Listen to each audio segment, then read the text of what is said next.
আমাদের সবচাইতে বড় দুঃখ আমাদের ভাই এমন দেশে শহীদ হয়েছে এই দেশটাকে স্বাধীন করার জন্য অলরেডি 2000 মানুষ রক্ত দিয়েছে, জীবন দিয়েছে। 2000 মানুষ জীবন দেওয়ার পরেও আমরা কেন আবার ভাইয়ের নিরাপত্তা নিশ্চিত করতে পারি নাই?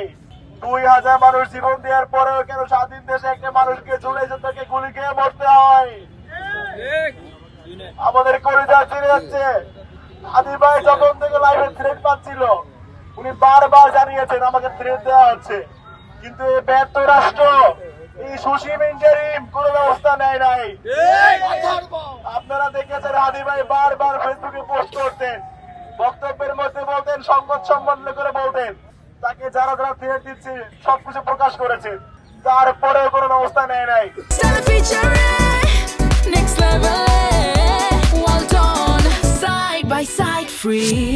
আপনারা জানেন যে ঘাতক, সে ঘাতক কিন্তু এর আগেও গ্রেফতার হয়েছিল। একবার গ্রেফতার হওয়ার মানে সে অস্ত্র মামলায় গ্রেফতার হয়েছিল। সে অস্ত্র মামলায় গ্রেফতার হওয়ার মানে হচ্ছে তার সমস্ত তথ্য পুলিশের কাছে আগে থেকেই আছে। তো এরকম একটা মানুষ যে কিনা আগেই অস্ত্র মামলায় গ্রেফতার হয়েছিল, যেখানে একজন প্রফেশনাল শুটার, এটা পুলিশ জানে, জানার পরেও হাদি ভাইয়ের পাশে দিনের পর দিন ঘুরেছে, কিন্তু পুলিশ তাকে সতর্ক করে নাই। আমাদের দুঃখ লাগে, পুলিশ জানতো যে এরকম একটা শুটার হাদির পাশে ঘুরতেছে, কোন অবস্থায় যে অবস্থায় হাদি অলরেডি লাইফে থ্রেট পাচ্ছে, তার মানে যে কোনো সময় ঘটনা ঘটতে পারে। পুলিশ জানতো, আইন শৃঙ্খলা বাহিনী জানতো, অবশ্যই জানতো। আমরা দেখেছি বিগত সময়ে কোন চিপায় গিয়া বিএনপি জামাত প্রোগ্রাম করতো, রাষ্ট্রীয় গোয়েন্দা সংস্থা সবকিছু জানতো। কোন চিপায় গিয়া প্রোগ্রাম করতো বিএনপি জামাত, 3 দিনের খবর চলে যায় গোয়েন্দা সংস্থার কাছে।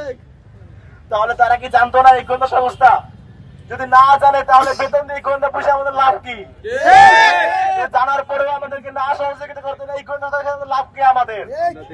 এই গোয়েন্দা সংস্থা এনএসআই ডিজিএফআই কি আমাদের নাকি ভারতের? আমাদের প্রশ্ন থাকে ভাই।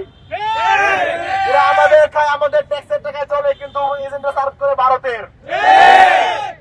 এবং এদেরকে যারা আশ্রয় দিয়েছে, প্রশ্রয় দিয়েছে, যারা হচ্ছে এই গোয়েন্দা বাহিনী নিয়ন্ত্রণ করে, যাদের নিয়ন্ত্রণ করার কথা রাষ্ট্রযন্ত্র ইন্টারিম, হাদি ভাইয়ের হত্যার পেছনে প্রত্যেকে দায়ী, প্রত্যেকে দায়ী। আজকে হাদি ভাই, কালকে আমি, পরদিন অন্য কেউ, এভাবে করে এই জুলাই যোদ্ধারা জীবন দিয়ে যাবে। আর যাদের রক্তের উপরে এই অসভ্য সুশীল ইন্টারিম গঠিত হয়েছে, তারা আগে এখনো মসনদেই বসে থাকবে, তাদের কিছু আসা যায় না।